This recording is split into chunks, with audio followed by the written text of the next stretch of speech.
Okay, so story time. So basically one time in 5th grade, my dad took me to get breakfast from Dunkin' Donuts. We went there before school like always, and as we were there, this strange man outside was staring at me and like making faces. Super creepy. We didn't know him or anything, so we walked inside and I was kind of freaked out. I told my dad that I was creeped out by him and he told me that nothing bad was gonna happen.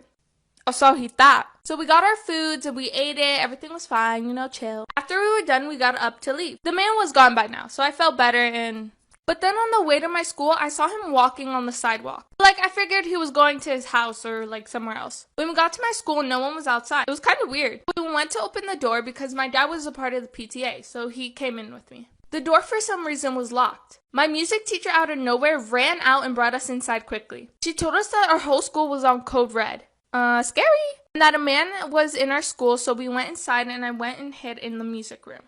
For part 2. Part 2 of how my fiance cheated on me with my niece. Disclaimer, it's not my story time. I was sending me on Instagram. When my fiance first met my niece, he would compliment her so much about her looks. He told her in front of my entire family that she was so beautiful and womanly for being so young. This made my family and I really uncomfortable. But my niece was super flattered. And before I knew it, he was buying her gifts. He went behind my back and bought her the latest iPhone. And then he gifted it to her at our next family event. My sister, who is my niece's mom, said no. She didn't want to accept the gift, but my niece begged her. The following weekend was my niece's birthday. That day, he gave her a Gucci purse. Once again, my sister said she couldn't accept that, but my fiance insisted. That's when he told me and my sister that he always wanted a daughter like my niece, and that he was so proud of her for doing so well in school. Obviously, he was lying. After my niece's birthday, I told my fiance to stop buying her gifts. I told him that it was incredibly inappropriate and that he needed to take them back. That's when he told me that he could do whatever he wanted and he didn't need my permission to give my niece gifts. By this point, I was falling out of love with him. This is when he started inviting my niece over to our house for dinners. He would cook lavish meals for my niece and I. Girls, tell me about a time where your quick thinking probably saved your life. I'll go first. 2 years ago, I was walking my dog at the park and a man approached me and asked to take a picture of her. And I said yes, because why not? It's a picture of a dog. So he starts taking a picture of my dog and then I realized that he was holding up her collar and then it hit me. My address is on that collar. He's not taking a picture of my dog. He's taking a picture of my address. So I told him that I actually didn't feel comfortable with him having a picture of my dog, and I asked him to delete it. So he deletes it and then starts walking away really fast. And I was like, "Excuse me, sir. No, could you also go into your deleted album and delete it from there?" And he goes, "I don't have a deleted album." And I was like, "You have an iPhone. Everybody has a deleted album. Could you please delete the picture?" And he was like, "Sorry, I don't have a deleted album," and keeps walking away. And keep in mind, this is 2 p.m. in a park. There's other people around. So now I'm chasing after him and I'm telling him, "Sir, I know you have the album. I will show you where the album is.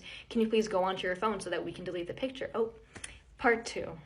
Story time about how my dad was on the news and now everybody knows my last name. So a little background information. This all happened whenever I was in 6th grade. This all happened on a Tuesday night. So I had school the next day. Well, my dad had went to work earlier in the day. Well, around 10 o'clock at night, we hadn't heard from my dad all day, which was super weird for him because he was always home around 10 o'clock. And even if he wasn't, he still would have kept in contact with us and let us know where he was at. So at this point, my family and I were really scared, and we're thinking that something happened to him. I was calling and texting him, my mom was calling and texting him. My whole family was pretty much trying to get a hold of him. We had called all the hospitals to see if he was there. We called police stations to see if he might have been in jail or if they had his last name in the system. So nobody had heard or seen from him. So we all went to sleep that night hoping that he would show up in the morning. So the next day after I got home from school, my mom came home from work and she had told me about this phone call that she got.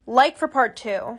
Story of the time a cop went in my car without my permission. So for a while, I was going to people's houses to do their nails. And I would do this in the summer, so a lot of my clients set up a table outside so that the smell didn't smell up their house too bad. I always feel rude to park in the person's driveway, so I usually park outside of their house on the side of the road. And this time in particular, I did just that and we did her nails outside as well. At the time, my car had temp plates on it because I had just recently got it. And also my car is a BMW 2-door with all tinted windows, so you cannot see inside of it even if you tried. So I could understand why it looks a little bit suspicious. Luckily for me, my nail client's dog ended up running out of the fence into the front yard, right near my car. So I go with her to chase him, and I see the police officer opening up my car door. And I wasn't parked illegally or anything, and my temp plates weren't expired either. So he had no right to be opening up my car doors. So I ran over to my car and I was like, "What's going on? Why are you searching my Story time on how my girlfriend got me a bunny for my birthday and I killed it by mistake. I feel terrible. Okay, so boom, let me explain. I love animals. I'm an animal lover. I have 2 dogs and one thing I've been wanting for the longest is a bunny. I'm literally always looking at pictures of bunnies and videos on YouTube about bunnies. My girlfriend knew this about me, so for my birthday, she surprised me with a bunny and made me so happy. I had a bunny house and food with water ready for my new bunny life. But I guess I wasn't as prepared as I thought. 3 days after getting my new bunny, I let him out his cage to hop around since he was pooping a lot. I also had my dogs out playing and everything was fine. Well, little did I know my heart was really about to be broken because I messed up. Like for part 2.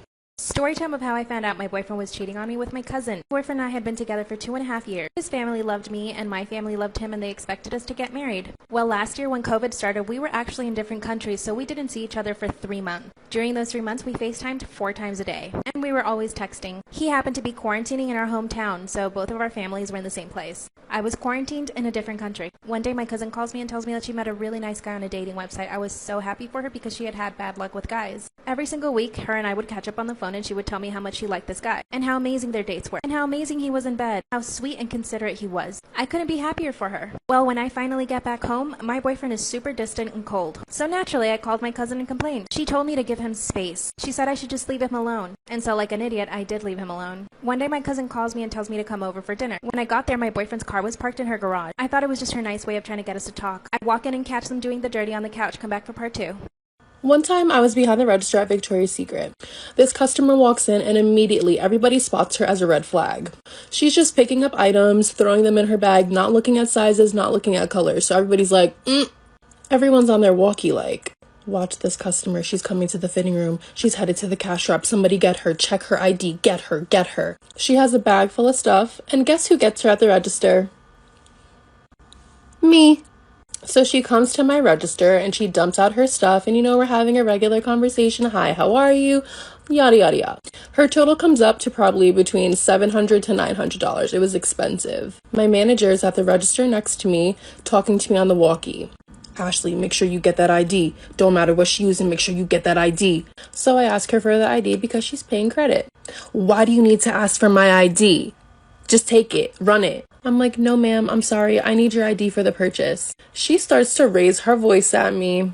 That happened to me and my friend. So one time before, I had this friend named Laya and we would always go to each other's houses. Mind you, Laya was like 2 years older than me at the time, so she was more developed. So one day we were walking down the street just chilling as usual and decided we should have a sleepover at my house. By the way, she lives like literally right beside me, so we both walk back to her house so she can pack her stuff, and after that we were on the way back to my house. On the way back to my house we were sharing secrets and this bitch told me she was secretly dating my older brother. I didn't believe it at first because back then everybody wanted to be with my brother because apparently something about him turned on my friend, so I just shrugged it off. So we were all confused as to why only Sophie had to go to his class, but we didn't say anything. After school, we went to detention. And the detention teacher was actually one of my dad's friends, so he didn't believe that we had done something bad, so he let us go. He told us to just stay at school until detention was over so Mr. Brown could check us out. We all went outside and sat on the tables when one of my friends said, "Hey, we should all go see what Sophie's doing in Mr. Brown's class." We all agreed and got up and started walking across the school to get to Mr. Brown's room. While we were walking, we started coming up with ideas as to why she had to be in a different class. We got to the hall where the class was and we had to be really quiet because we didn't want Mr. Brown to see us. We look in the class and Sophie wasn't there. That's when we heard footsteps coming our way, so we all hid. We see Sophie walking back from the restroom,